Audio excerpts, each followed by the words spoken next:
Hello, everybody. Welcome back to Psychedelics Today. This is Joe Moore coming at you from Breckenridge, Colorado. Today on the show, we have Rebecca Kronman, LCSW, a really interesting character out of New York, and here today to talk about some fun stuff related to psychedelics and parenting. Rebecca is the founder of Plant Parenthood, obviously LCSW, so social worker, and has a lot of really interesting perspectives and has done some really cool work on this parenting and psychedelics concept. I think I remember years ago at Horizons in New York hearing about peyote being used in the Huichol culture in Mexico during pregnancy, actually feeding peyote to babies and babies eating peyote as they grow up even. And no issues were found with this. So I had to really do some soul searching. What is that? And how do I relate to how Americans do childcare now and rearing?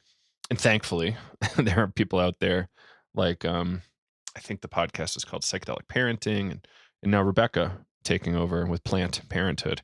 It's really awesome. I feel for people who, maybe had a religious practice, or this is just how they, recharged every few months. And, now you're pregnant and you're stuck, or you had a kid and you're breastfeeding, and what do you do? And there's not enough data for doctors to really comment, right? So people have to make their own decisions. Largely it's, be safe and make the right call when you can. But is there any room for psychedelic consumption while pregnant or breastfeeding? Or these are the questions that got me to reach out to Rebecca for this one. Rebecca's done some writing for us. You can check her out on the blog. Rebecca, thank you for being on the show. Can't wait to do more with you and see what you find out further beyond what we discuss here on this podcast. Cool. So this intro is being recorded on October 18, and it'll come out on the 19th. So a few things. I will be at the Meet-delic conference in Las Vegas coming up. I believe that is the first weekend of November. So we're looking at like November 6, 7. And somehow I convinced myself to take a red-eye flight from Las Vegas to Miami so I could make it to the Wonderland conference. It was a very last-minute decision based on some friends being there. So really excited about that. And we've actually got a cool partnership with both conferences right now. So stay tuned. We'll have, I think, a fair amount of info to share soon about our association with Wonderland and Meet-delic. So we will probably have a link on our welcome page, psychedelicsday.com/welcome. It's also in the bio of our Instagram and stuff like that. If you want to use our affiliate link there and help us make some money if you're considering coming to Miami. So yeah, I'm excited. There's going to be so many people. Psychedelic conferences are some of my favorite things on earth. The MAPS Oakland conference from ages ago, I still talk about. And I talk about Horizons all the time. So obviously they leave a mark. So I'm optimistic about these events. And if you're there, you're going to be there. Keep an eye out for me. And yeah, I hope to run into you, shake some hands, and I'll share my hand sanitizer. But yeah, it's going to be fun. All right, I think that's enough for the intro here. So I hope you all enjoy this episode with Rebecca Kronman, LCSW, about psychedelics and parenting. We will see you on the other side. Here we are, everybody. This is Joe Moore, Psychedelics Today. Welcome back. Today on the show, we have Rebecca Kronman, LCSW in New York. Thanks for joining us today. How you doing? I'm doing great. Thanks for having me. Absolutely. So just really briefly, folks can support us at Psychedelics Today by joining up on Patreon, patreon.com/psychedelics today. Leave a small monthly donation or simply tell a friend about your favorite episode. We'd love to have them. So, or share blogs. Rebecca has been working with us a little bit on some writing, and I'm really excited to finally get those out once. Did we have published something from you in the past, right? Not yet, but okay. I think we're going live next week. Amazing. I'm really excited. Cool. So, I first became aware of you through your website, Plant Parenthood, and it seemed like you were following up a little bit, or the only other voice in the kind of psychedelic parenting world. With Jen Thompson was running that for a long time. And you were kind of the last voice standing for a little while here publicly on the internet about parenting and psychedelics, which is a really brave topic, right? Like, I just found out recently that one of my friends was they had like a mandatory visit from Child Protective Services because they tested positive for cannabis when they delivered. And I didn't know that was a thing. Yeah. So we've got a lot of work to do, a lot of research to do, and education. So thank you for doing all that. Yeah, well, thank you for bringing more visibility to this conversation. I think you're absolutely right that we've got a lot of work to do. We've got a ways to go. Mm. So there's so many ways to start this conversation, but I'll splice those comments in. But let's start with how did you become, active or interested in this space, and to the point where you said, "Uh-oh, like there's some real interesting concerns here around parenting as Mm. well." So I became active in the psychedelic sphere Mm, around 2018. Prior to that, I had been working in mindfulness as a therapist and in a somatic space, and also had been doing some training. So I recognized that there was not so much writing on the topic of parenting and psychedelics. mm, As you mentioned, Jen Thompson from the Psychedelic Parenting podcast was active at that time, or actually had been a little bit not active in that moment. And what I recognize is that when I was attending psychedelic events or around people in the psychedelic space, they were often young, which is awesome. and what I realized is that I wasn't going to be able to bring forward conversations about parenting specifically mm-hmm. in that community. It just wouldn't feel quite right. I think a lot of a lot of those lovely young people were more focused probably on not having children than on the nuances of parenting itself. Right. So, and I also realized I realized the need for safe spaces when talking about psychedelics. That's one of the core tenets of psychedelic community is being able to be held in safe space. So this project started out as a panel discussion and then really morphed into something bigger because that panel was, I realized that was just the tip of the iceberg. On the original panel, we had two parents who were both psychedelic users, and we also had an indigenous healer as well as a lactation consultant. So we were sort of Mm, exploring it from a few different angles, both personal and cultural and medical. And it kind of just grew tentacles. It has mm. lots and lots of legs that we are still exploring, including this topic that you and I are exploring right now, which is on pregnancy and psychedelics. Well, I love it. That's a big deal. And yeah, you're right. Like a huge portion of this population is not interested in parenting. Yep. Actively don't want to be parents, right? I get it. Yes, I hear it. It's a big job. It's a hard job. It sure is. Yeah. Yeah. And like this whole idea of, oh, you're a parent now. So therefore, all you have left is alcohol and coffee and cigarettes, maybe. Like that's also like barely acceptable these days. So, what, for me, it's like, are you going to lose your religion and like lose your inner process and like relationship to yourself once you have children on account of the drug war and all of these crazy notions about what drugs do to people and in general, never mind like, ah, man, that study just kind of drove me nuts. So I think there is this study way back about chromosomal damage in utero from LSD users. Total horseshit of a study, and it was like debunked a lot. But the drug war, the people on the side of the DEA and the feds, like said, "Oh no, this is valid. Let's use this as our marching, I don't know, marching chant or something, war Marching song." orders. Yes, Yeah, exactly. and That study is so bizarre. I included that in mhm, the piece that we just were going to publish. The study set is a tiny sample size, never replicated. And it basically says that there's chromosomal abnormalities for these nine women in the study, 9. but no birth defects. So, I mean, I'm no scientist, but I was left after reading that study saying, huh? What does that mean? Like, is that a problem or is it not a problem? Like, what is this? It's like really kind of like, it seems like useless data.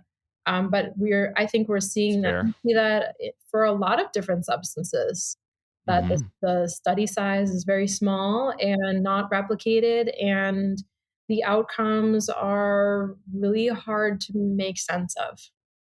Right. And, especially if people are pushing this stuff like, oh, this small study means it's true.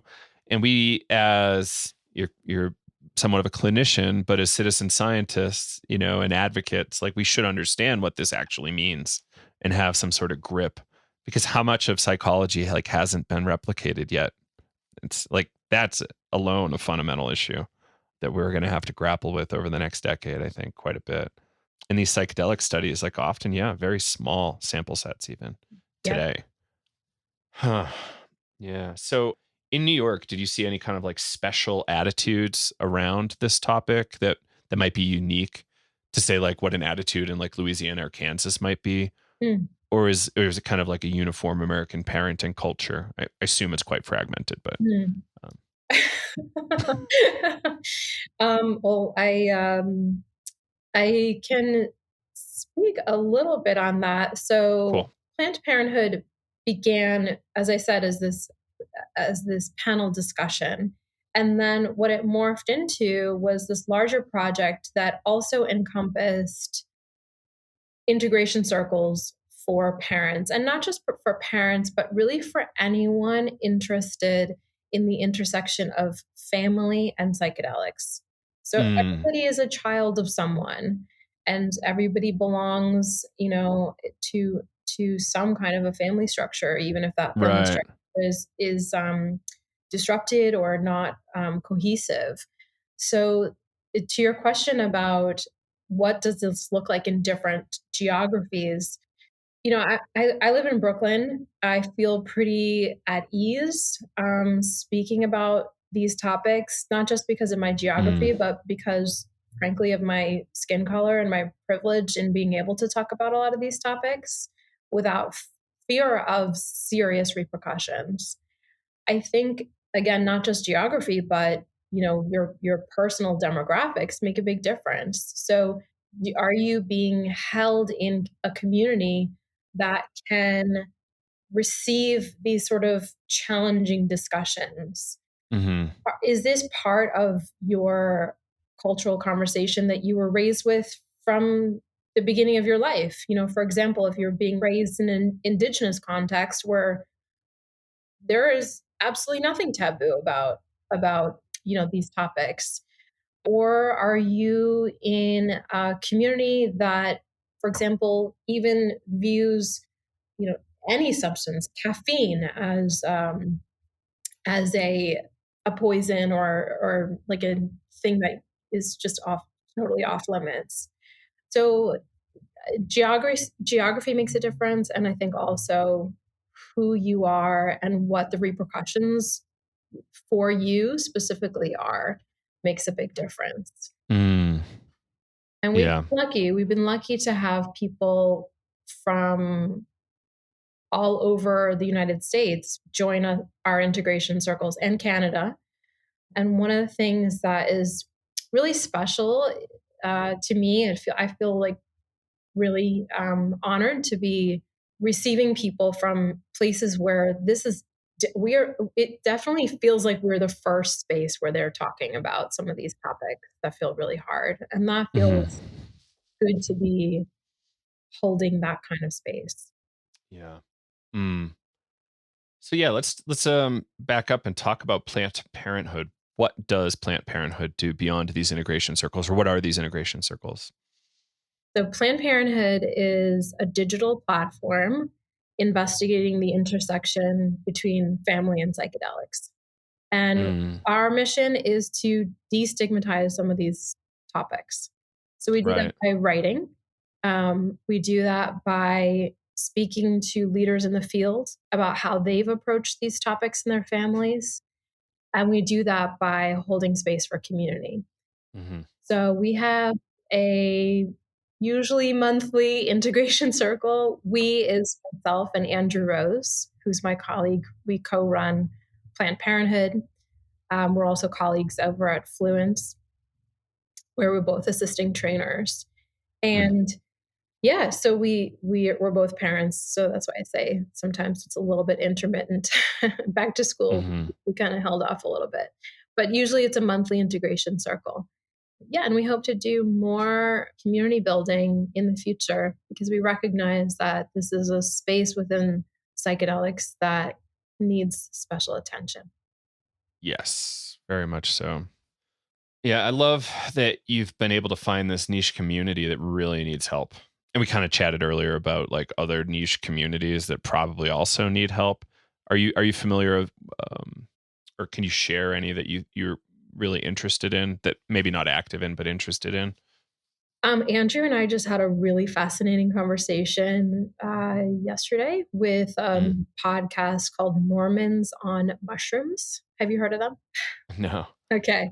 So it's like people from the ex-Mormon, mainly from the ex-Mormon community Mm, who have, gone through their own processes with psychedelics. mm, And we talked about this really cool overlap where each of us is providing space for specific community and yet also providing this container of safety from which we might be able to explore other communities and kind of recognize mm. the overlap and the interconnectedness between us.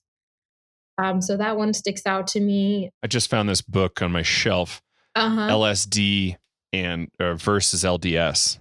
I've not read it, but I was mailed this by a Mormon writer or former Mormon writer. It's pretty interesting. LDS, Latter Day Saints. Got I it. used to live in Utah, so I'm a little, you know, You're in only for a winter. the The blonde, don't let the blonde hair fool you. Yeah, it's a really interesting community that certainly needs a lot of help. We actually had a really good friend for a while coming from Utah out here to do breath work with me quite regularly, and to the point where this individual's mother started donating to MAPS as like a hardcore lifelong Mormon, probably in her 60s, like wow. donating to MAPS, which blew my mind. Yeah, it must be a huge leap for her. Yeah. Mm, Yeah. I'm also really encouraged to see more emergence, like sort of where I look on Instagram, of spaces that are specific to Black people who are in psychedelics, queer, transgender, LGBTQIA community. I think that that is incredibly important to have spaces where there is a sense of safety and resonance among community members. and I think this is a really, I feel like, well, important conversation, but it's awkward to be having it in 2021 because we should have been having this conversation in 2015, right? Mm, Like we had some folks on advocating for kind of Black only psychedelic spaces, and people freaked out. But mm, it's this point that like we do need safe spaces for people, yeah, and if an affinity group helps you feel safer, great. yeah, Not everybody should be squeezed into the same mold. that's right. You probably had Robin from Black People Trip talking about that because I know she's a really big advocate. And I think she's been on your show. Yep. Mhm. Yep. She was up somewhat recently, Robin. And yeah, I think we even had some pieces from Robin written. So not only just on the podcast, but yeah, big thinker, important thinker. And you've Yep. got some New Yorkers thinking about this. Yep.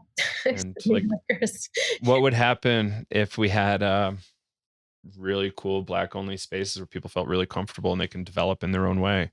That's Like, thinking of this thing as one cohesive community seems wildly problematic to me sure. because everybody's got to niche out and That's have right. your own little way of approaching it, right? Like, I mean, I this want to see big is ecosystem definitely here. not the same. Not the same. But when you're saying that people freaked out, the way like I'm framing this in my own like Hmm. you know narrow lens, it's like if I was to sit in an integration circle as a parent and be talking about how awful it is for me to not have the time and space to do my own internal work because I'm changing diapers and I'm making, constantly making food for my children, and I'm amongst a group of 18, 19, 20, 21 year olds, like that's not cool. Or who are non-parents, I should say, right? Because in some spaces like this, maybe those people are more likely to be parents, but I want to be held. I want people to nod and be like, yes, I get you, I feel you. So that's not the same. That's not the same as Black only spaces, I recognize, but to me, it just makes a lot of sense that we can, yes, we can have this shared umbrella. And also, like, it's not mutually exclusive, but we can't also have spaces that feel like they're our own. Right. Right. And you've seen this in your integration work with these parenting groups, that people really resonate with having this affinity. And it's probably both ways for you as well as a parent. Like, you get to actually feel like, oh, great, I have this now, a community. That's got to feel really nice. It feels nice for me as a parent too. Yeah, absolutely. It's even more segmented than that because we have grandparents who attend our group. And, cool. And we also have parents who have children who are 18, 17, 18. They're teenagers. And we have parents with toddlers and elementary school, age in our groups. And there are different conversations that need to be had amongst parents with older children or parents with younger children. So, like, and everybody deserves to feel that resonance, that safety that we're talking about. So yes, I think it's really, really helpful to have these more segmented spaces. And that doesn't mean that we're fracturing the community. It just means that we might want to take feedback from someone who has been there and done that. Right. Yeah. Yeah. And maybe those people hear us better. Yeah. And, like if we look at the whole BLM project and, everything beyond that, just the amount of ignorance from people who aren't in that affinity group is going to be horrifying and traumatic. So, similarly with parenting, like, imagine a 19-year-old giving you parenting advice. I'm sure you've even received parenting advice from a 19-year-old at one point. I don't know if that's happened. I might have some choice. That's true. Brooklyn. Sorry. I'm in Colorado, so I get to see a interesting, different segment. That's right. Right. So there's a lot we can learn here. So do you want to say any more about Plant Parenthood before we jump into the next topic here? I think we kind of covered what the project is about. We're mainly on Instagram. We are also a little bit on Facebook. And we do educational events. We do webinars every once in a while on integration with children. Great. All right, next up, hot topic, and I'm really excited to dig into it. Pregnancy and psychedelics. There's a huge amount of historical use. If we want to look at anthropological literature and like current day cultures, like the Huichol are probably still consuming mescaline containing peyote while pregnant, feeding it to children, breastfeeding while consuming. Like, there's a lot of really interesting things there. And I'm kind of curious about how you've kind of dug into this topic. We hopefully have this article coming out really soon. So this podcast will come out after that, if that's helpful for context. So I wouldn't worry too much about spoilers. Okay, cool. Cool. So yes, as you just said, there's tons of historical precedent to lean on when we think about this topic. When I started writing this article, I thought about the issue of safety, because I think that that's how most people ask these questions. Is it safe for me to consume this substance during my pregnancy? And the answers were interesting. I think that the main point of this article is that answers as we would like to think about answers don't really exist. So when I thought about the idea of safety, I thought about it from a few different angles. One was medical safety. If I consume this substance, will it cause damage to the fetus, long-term damage to my child after they're born, postnatal? Mm-hmm. I thought about safety in terms of emotional safety, spiritual safety.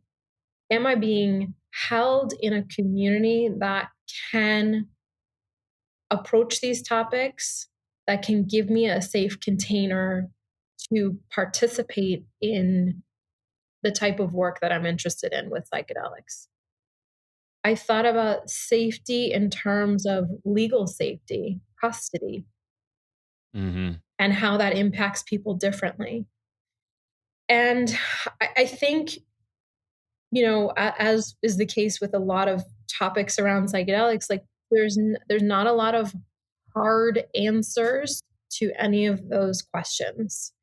And the answers will be really derived from an individual's particular circumstances and particular risk tolerances Mm. and an internal sense of wisdom about it.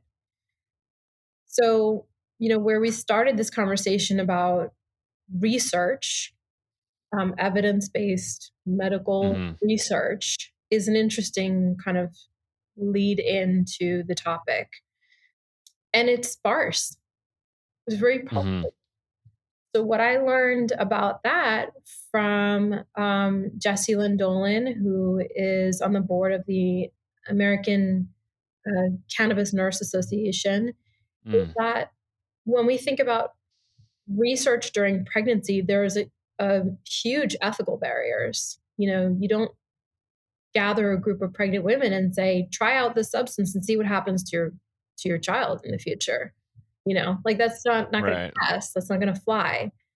So when we look at doing sort of an environmental study where people are already doing this and then we're looking at the outcomes, then we have another issue, which is the confounding factors. So I can't put you in a bubble and feed you the food that I want to feed you and expose you to the environmental toxins that or lack of environmental toxins and not expose you to stress in your personal circumstances and Mm-hmm. your sociocultural circumstances.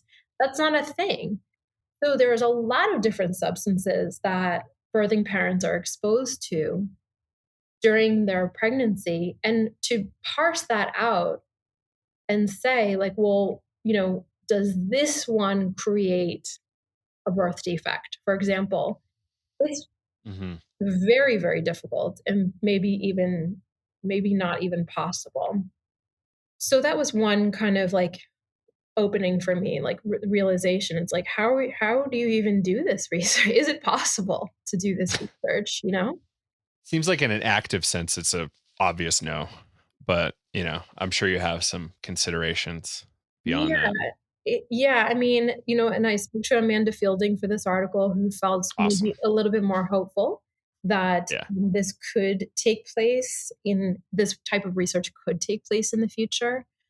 TBD, right? Like I'm not sure, right? Well, like retroactive though, right? Like there's studies on women who have smoked cigarettes through pregnancy, drank heavily through pregnancy. Like, how could we do it with other substance use? That's right. We may be able to take a look at it in that way.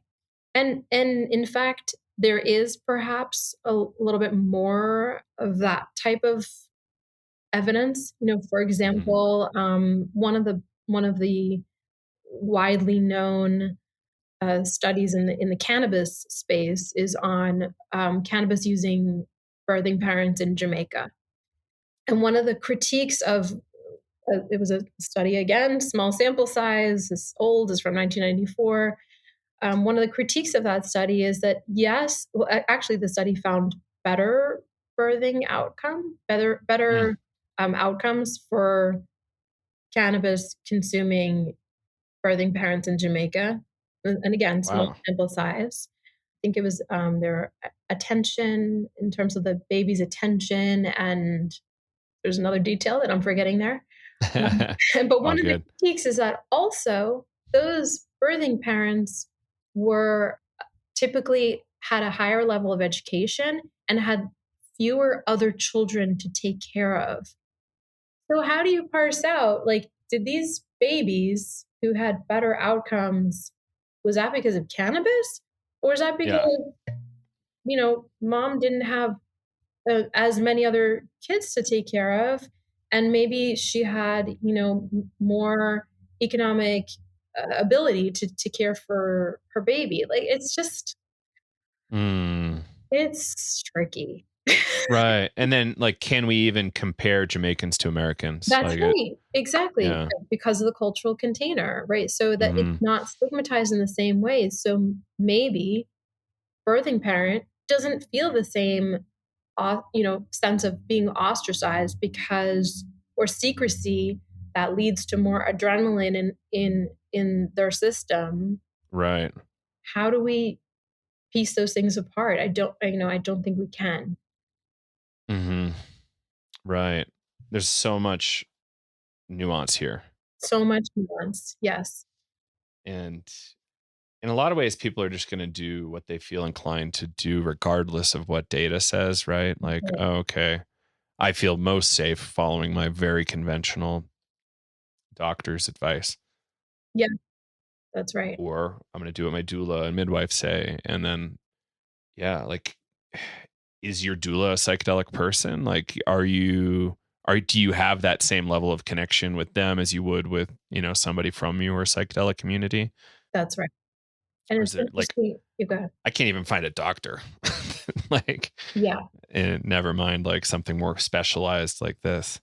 that's right. And one of the people who you helped me connect with was Leticia Pisano, who was very generous to speak quite openly about her experience, as she is an indigenous person. She has affiliations with a couple different tribal affiliations.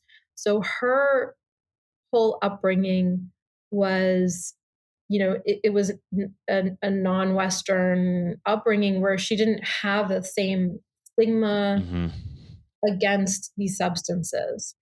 And so what's interesting when we think about, like, as you're talking about, like, leaning on the advice of a medical professional, Hmm. well, that is not how she arrived at her decision.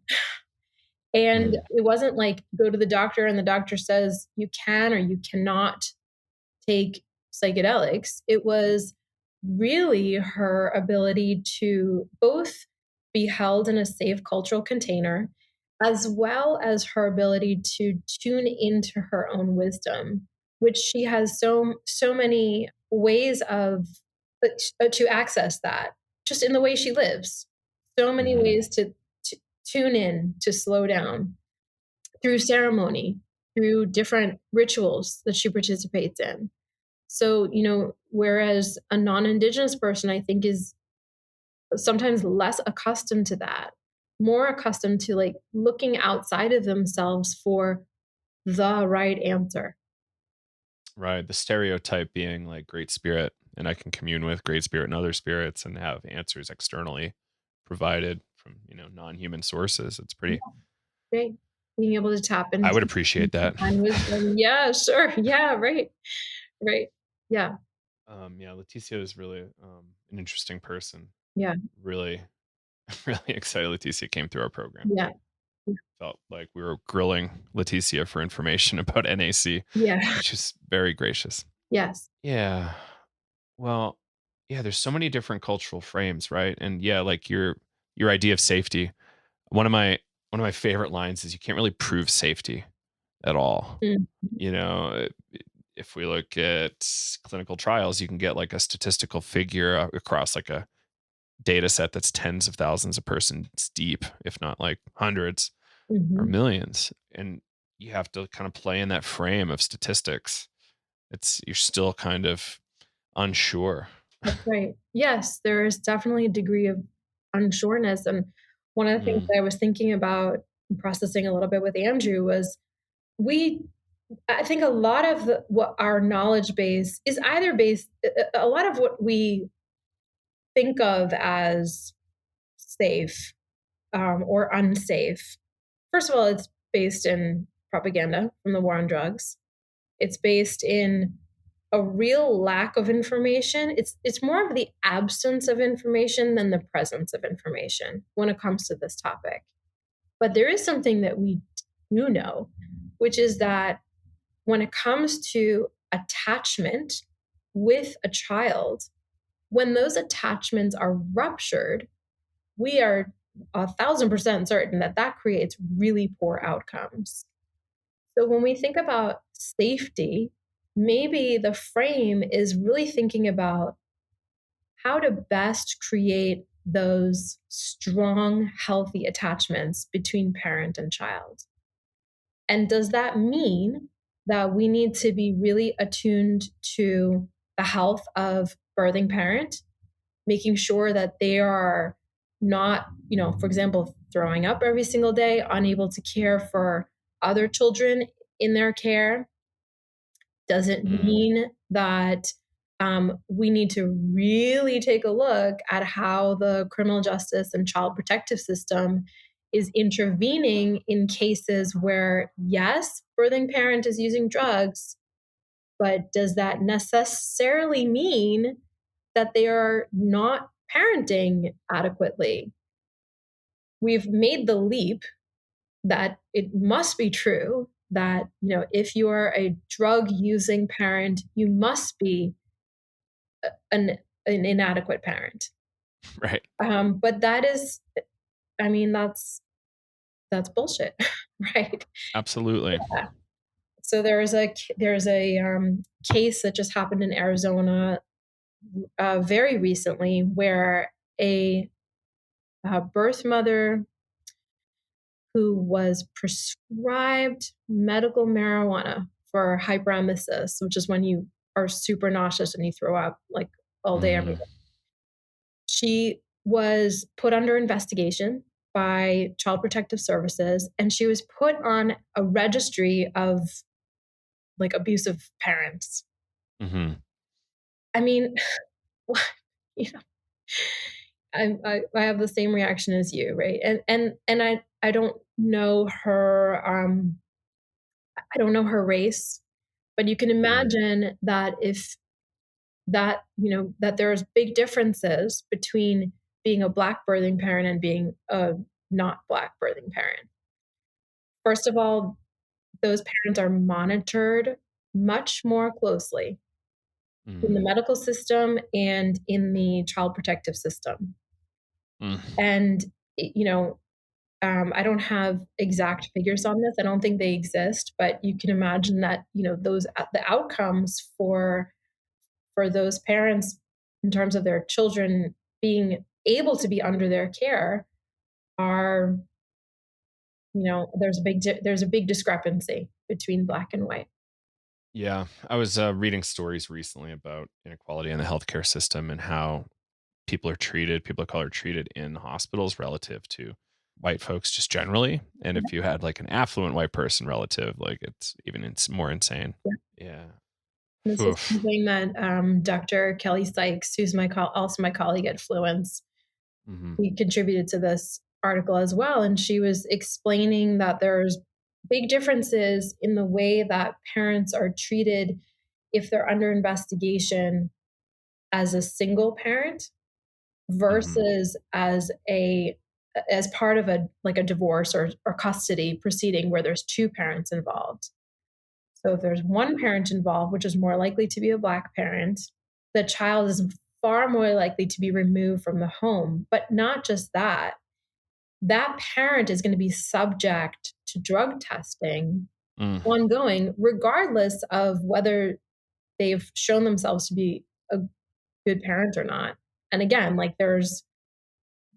I don't think that there is a correlation between being a drug using parent and being a good parent. So layers. There's so many layers to this topic. Yeah, that's amazing. Just really um, trying to lay that out in this way. It's quite something. And how do we negotiate this skillfully? I think it's patience, unfortunately, because we Mhm. see so much crisis happening, like in diligence, like you're doing the hard work, you're in the fight. Yeah. Yeah, I think one of the things that has really emerged from our Planned Parenthood circles, integration circles, is how important it is to be able to bring up these topics.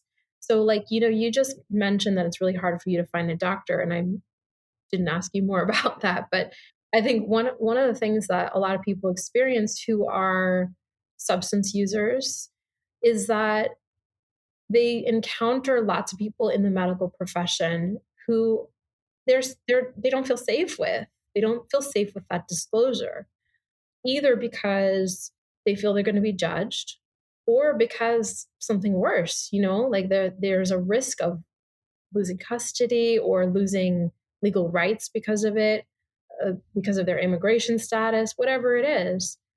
Mm. But then what happens when we're sort of making these decisions in isolation without consultation from community? I get worried about that a little bit. And I think it's no matter what, being able to bring forward conversations and topics that feel hard is so Hmm. valuable to be able to do that safely where you're not fearful of the repercussion, but it's an invitation. When there's safety, there can be an invitation to investigate that for yourself rather than a fear or a covertness or a defiance, whatever it is. That's not like the best way, in my mind, to be making conscientious decisions from a place of fear or Hmm. defensiveness. Yeah. Who are some other folks you've bumped into through this kind of search around psychedelics and parenting that might be worth kind of acknowledging beyond who we've said already? Mm. But feel free to acknowledge them again if you'd like. So, well, there's people who've contributed to this project who are really, I think, are really important minds in this field. And what I really appreciated. I'm a relative newbie in this space, and that's one of the beautiful things about this project is that people who I consider to be like at the top of this field are so open and generous with their time and their willingness to engage in conversation about this topic. So I had some great conversations with Rick Doblin, with Julie Holland, with Monica Williams, with Nick Powers, with Ingmar Gorman, with who else? Oh, Monica Williams' daughter, Mm, Zoe. cool. Yeah, and got to explore this topic from a personal angle with them. As in, how did you approach this with your own family structure? Which I found, as a professional in this field who knows a whole lot about it, what'd you say to your kids? What did you tell them or not tell them? How did Hmm. you engage in this work with their knowledge or without their knowledge? What do you think of rites of passage? Like so many really, really, really great conversations from that I had there. I Mm, think that we can learn a lot also from the cannabis space on this topic. And Jesse Lynn Dolan has been working, there's just more information that's out there, right. more anecdotal information, more helpful frameworks, I think, to approaching this topic. And another really important thinker for the space in general, but on this topic as well, was Dr. Carl Hart. So I think yep. What I learned from his book and his speaking was just how arbitrary it is to be approaching this topic as a conversation about psychedelics specifically in pregnancy. The distinctions between chemicals are one molecule, two molecules sometimes. And so like, a placenta doesn't differentiate one or two molecules. It's not like, oh, I'm going to let that one in, but not that one, right? Like, how does it, like, we need to think about this a little bit differently. And even in a recent case involving a birthing parent who had a stillborn who tested positive for methamphetamine, one of the researchers who had worked on an older study involving cocaine, I think it was cocaine and pregnancy, said something to the effect of, I think the placenta does a lot better job of protecting the fetus than our society does. So I found that to be really helpful, especially when we think about. I love that. Yeah. Yeah, I know. It's a good one. Good soundbite. When we think about how we are treating drug use, how we are treating addiction, and the absolute absence of resources to deal with that. As my mentor, Elizabeth Nielsen, talks about addiction as complications from PTSD, which I think is so much more accurate.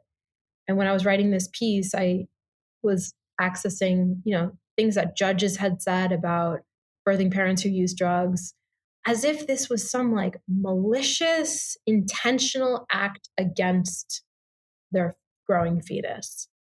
And these are birthing parents who have experienced severe, complex trauma for which our mental health system has such paltry resources to address. So I don't even know if I answered your question. I think we're in good shape. I think you acknowledged plenty of folks here. If we were still on acknowledgements, it's good stuff. Yeah, Carl Hart. Yeah, psychedelic exceptionalism is real and should be investigated. And should we totally divorce ourselves from it, as psychedelic people from the rest of drugs? Like, is that efficient for us? Is it just for us to feel better about ourselves? Yeah. And if we're looking for government funded projects to help us understand the science better, shouldn't we do it as a concerted effort altogether? Like, perhaps we'll do better there. Right. If we can look with a compassionate lens at ourselves as psychedelic users, can we extend that compassion outwards to anybody who is addressing an unmet need by using substances? Mm-hmm. And yeah, why are people using too? Like there's so many good questions. How are they using? Route of administration, dose, all this stuff. Like I've seen parents go pretty ballistic, and I'm sure you've seen this too, over like we do. It's somewhat of a toxic culture and a toxic environment, given like chemicals, gases, whatever. But people going kind of overboard in terms of like, I need to put all my effort into eliminating anything that could possibly injure my child, including like microplastics and fumes from old furniture. And it's kind of like, I get the impulse, but I'm also like, it's a really privileged thing to be able to do that even. Sure. And then, are you moralizing about it? And like, there's so much baggage there. And there's an interesting relationship if we want to compare and contrast that to psychedelics and drugs generally. Mm-hmm. Yeah, sure. I think I have definitely witnessed that sort of hard balance. Yeah, it is a hard balance. And I think one thing that Amanda Fielding also mentioned was this when you say balance, like that balance between the health of the birthing parent, whether that means the mental health or the physical health, like when it comes to things like hyperemesis that might be treated with cannabis or a different psychedelic. We are moving into this phase of psychedelics where people are using these as life-saving treatments. Yeah. Literally. So you don't take away a life-saving treatment during pregnancy. We don't do that with, for example, we don't have a framework for doing that with SSRIs, for example. Mm-hmm. Like we don't have a framework for doing that with a heart medication, right? So why are we, why are we thinking about this so differently? And I think what, one thing that maybe feels helpful to distinguish is like, well, okay, there is a type of use of psychedelics that does feel like it could probably be eliminated during pregnancy, like really just recreational, truly like fun experiences that don't serve a purpose other than like that sort of hedonistic fun, and which is important. And certainly like we have to have a different level of protectiveness of our bodies when we are gestating a fetus. That makes sense to me. But there's a Well, balance. let's add a little context there, like hanging out at your friend's house Sure. with a quarter hit of acid versus 4 hits of acid at a EDM show at a club. And why are you taking that one hit of acid when you're pregnant? Like, is it that it's Maybe let's put it into intention, right? Like what are you actually trying to do? Are you just trying to while out? Does it actually make you feel substantially better for the next 6 weeks plus? Absolutely. So these are questions I think we need to ask, right? That's right. Like for me, going and doing that, I'm not at risk. I'm personally not at risk of being pregnant. So like, it's kind of hard for me to make these kind of comments, right? But, there seems to be a lot more risk at a club, at an EDM show. Let's eliminate COVID from the conversation, but Yeah. I mean, that type of use, I think we can maybe maybe it's kind of a more clear cut answer. Like, yeah, I think it's safe to say, like, probably not a great idea. But even inviting the conversation of harm reduction into our use is really, in my mind, what that does is like it shifts our level of consciousness. It forces us to slow down and ask, why? Mhm. Why am I doing this? What's the purpose? And in that moment of consciousness, I think there can be a lot of information that we can more easily parse out. Mhm. And Right. I imagine that you're right, that there are uses, for example, of LSD where that might be appropriate, where like actually that is preserving someone's mental health and well-being, even keeping them from killing themselves, because Yes. there's hormonal fluctuations that happen during pregnancy and postpartum that can be very dangerous to the health of a birthing parent, to the mental health of a birthing parent. So we have to Mhm. keep that in our minds, and that's part of the sort of individual context of this decision making. Absolutely. Yeah, it's such a interesting topic. As more of my friends and family become pregnant over time, I'm like having to revisit my relationship to what I thought about it. Like every single time I get more and more information and feedback. And I just like, my new thing is like, zip it and can I help? Like, just let me know. Cause it's so obnoxious and the culture around pregnancy is really disturbing sometimes. Mm-hmm. Like going up and touching somebody's belly in the middle of a grocery store, total stranger. Like I would expect to get shot or stabbed doing that or go to jail or something, right? Like it's not something you do, but just because you're pregnant, like you get touched all the time. It blows my mind. That's right. And everybody's an expert too. That's always so crazy. Yeah, and there's like, I think for both for during pregnancy and also as parents, and I feel particularly as mothers, but that's my kind of lens, Mhm. we do get an increased level of scrutiny.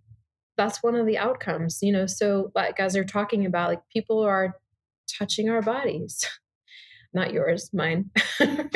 People are commenting on shifts and changes in your body. People are monitoring the things that you ingest, and that's stressful. And it doesn't feel safe, or it feels like a judgment on you and your decision making. And then also afterwards, I have had this experience multiple times where someone, a total stranger, will come up to me and say something about the way that I am parenting. I remember one time this man said, my son, he's too far away from you. And I'm like, I think I said something very sassy back to him, but we get this level of scrutiny, which I guess in some ways you could perceive as helpful, right? Like we want eyes on the children in our community, that there's not, abuse or neglect taking place. But then it kind of goes sort of too far, right? And that's another important reason for having, safety in community. That it's not, I'm watching you, I'm looking at what you're doing and I'm judging you, but it's like you can be here and feel safe to discuss the things that you're thinking about or that you're doing. That feels really important. Yeah. How can we turn this? Because it has to be sort of a spectrum. Yeah. How can we turn it into something healthy and help? Perhaps psychedelics can help us evolve that relationship.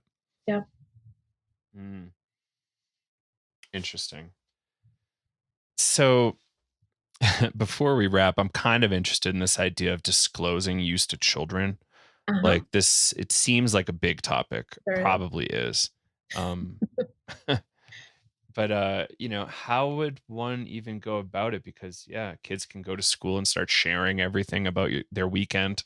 My parents do acid or whatever it is, or ayahuasca is their religion. So they're going to brag about it at school. Right. But how do you think about this? So I think about it in terms of an individual's context in a broader context. So for example, as I was saying before, like I'm a white parent. I don't have fear of an extra level of monitoring on me by either the medical community, by the educational system, by the criminal justice system. So the decisions that I make about disclosure are different for me because of my level of privilege. So I'm going to speak from a personal stance, knowing that this is not the situation for everybody. I think there's a good there's a balance between what kids want to know and are asking to know, what you feel they need to know, and what is maybe somewhere in between. Like maybe they don't need to know it, but you want them to know it. There's almost like a level of like consent in a way that feels helpful to think about this. So, whether we tell kids or not, they will access information on substances somewhere along the line. Yep.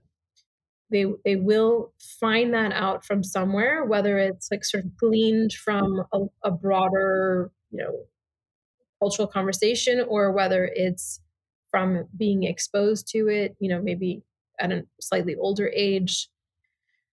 So I'm just going to share how I think about this with my own children. Again, like I'm wearing the hat of privilege here.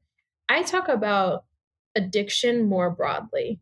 So I talk about my addictions to substances like coffee, for example, caffeine. And I talk about all of our addiction to screens and what that means. It means that, and it gives me an opportunity to approach it with a compassionate lens.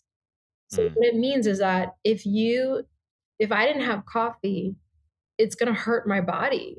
Like I'm going to have a headache and I'm going to be grumpy and tired. And so I drink coffee every single day so that I don't get a headache. And also when it comes to screens, for example, I know how hard it is to get off of a screen. So when my kids are like freaking out that I'm turning off the TV, I mean, I'm not going to say that I always do this because I'm a real human with real real flaws, but sometimes I will say I know how hard it is. It's really hard for me also. So I talk about with the lens of addiction, and I also talk about particular substances in a very candid way. So my kids are 7 and 5. Mm-hmm. My 5-year-old, I talk about it in front of him. Maybe I don't, it's a little hard to know like how much he receives or doesn't receive. But I talk about cannabis because that's very present for them in their world where we live in Brooklyn.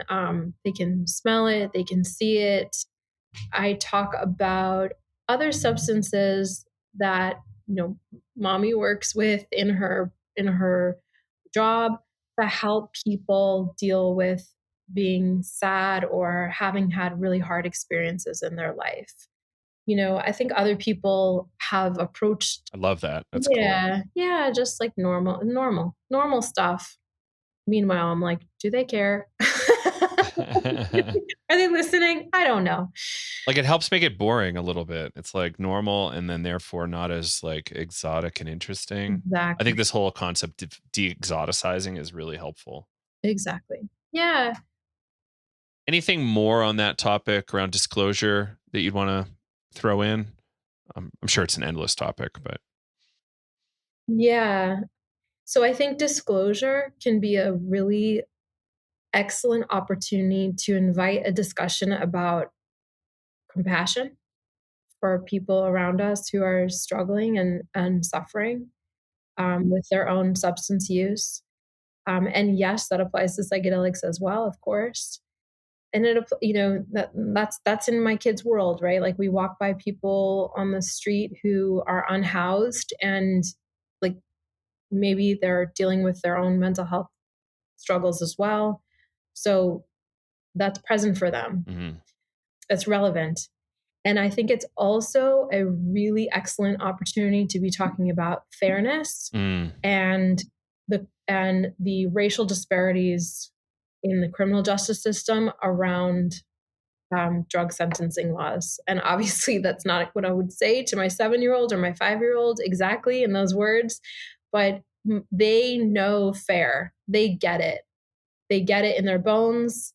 Like everything in their life is about fairness and equality, and they know what that means. Yeah. So when I say, when people who have skin the same color as us, that's white, when they use this plant or this substance, they usually don't get in trouble. But when somebody who has brown skin or black skin uses this, they're way more likely to get in trouble and maybe even go to jail. And so that's not right and it's not okay. So I think these two discussions are very intertwined about disclosure, about discussions about substances in general, including psychedelics, and also the racial disparities that exist because of the war on drugs and racism. Yeah, I love it. It's really important to get into all that. Mm-hmm. And that's a great avenue for raising those conversations of I always hear about the talk, but I never hear about it from a white lens, like how do people who aren't people of color disclose that to their children. Mm-hmm. Yeah. Big stuff. All right, Rebecca. Well, this has been super cool. Really appreciate you coming on and getting into all this awesome stuff. I hope people learned a bunch. Any closing thoughts, or do you want to shout out your websites? Yes, please. So we're at www.plantph.com. We've got a newsletter sign up there, and we are on Instagram as plant_parent, PARNT_hood. And we're the same on Facebook. Right on. That's a mouthful, huh? Yeah. It'll be in your show notes, That's it. Right? That's it. We have an excellent show note taker. Thank you, Mike. Yeah. And it's all these funny handles are so cool. Like we had to shorten our Twitter handle Psychedelics today, and people like come to me all the time. Oh, there's a typo in there. It's like, well, we know. It's a character limit. Thanks a lot, buddy. Yeah. I really appreciate you. I'm not going to explain it to you either. But yeah, no, I always love it. So thank you, Rebecca Kronman, for coming on. Thank you. Yeah. Thank you so much for having me. Really, really. And thanks for writing for us. And I'm just so excited to get it published. Yeah. Can't wait. Oh, me too. Yay. All right. Until next time. Bye. And there you have it, Rebecca Kronman, LCSW out of New York. I thought that was a fun conversation. I hope you found some interesting stuff in there, helpful stuff. Parenting, pregnancy are complicated topics. And I just want to, make sure people are at least aware that this conversation is ongoing. I don't want to tell anybody what to do, but I do want folks to at least be aware and, possibly be willing to have these conversations. And take it seriously. Like, what happens when a mother is struggling and has PTSD? Like, is there room for MDMA-assisted psychotherapy? Which trimester might be best? So, MDMA is probably not the best pick, but I think you all understand what I'm trying to say here. Yeah, there needs to be a lot of exploration, and I hope people in time will start looking more seriously at this and understanding that mothers need help. Parents in general need help here around this topic. Our legal system's quite complicated. Yeah, it's just where we're at. So I think that's it here for kind of wrapping up the episode. But, check out the blogs with Rebecca. We've got a lot there, and Plant Parenthood. Check that out as well. But yeah, so we've just a reminder that we will be at those conferences, Wonderland and Meetdelic. Pretty excited. And I think Kyle will be there at Miami for Meetdelic. And that is November 8, 9. I'll be there. Our team member, David Drapkin, will be there. And I'm sure there's going to be a fair amount of Psychedelic State community there. So quite excited. Again, check out our Instagram page or link in our bio or psychedelicstoday.com/welcome. And you can help us out if you're going to buy a ticket using our affiliate link there. So thank you all for tuning in, and don't forget to subscribe and tell your friends about this podcast. And we'll see you on the next episode. Thanks, everybody. Joe Moore signing off for Psychedelics Today. Until next time.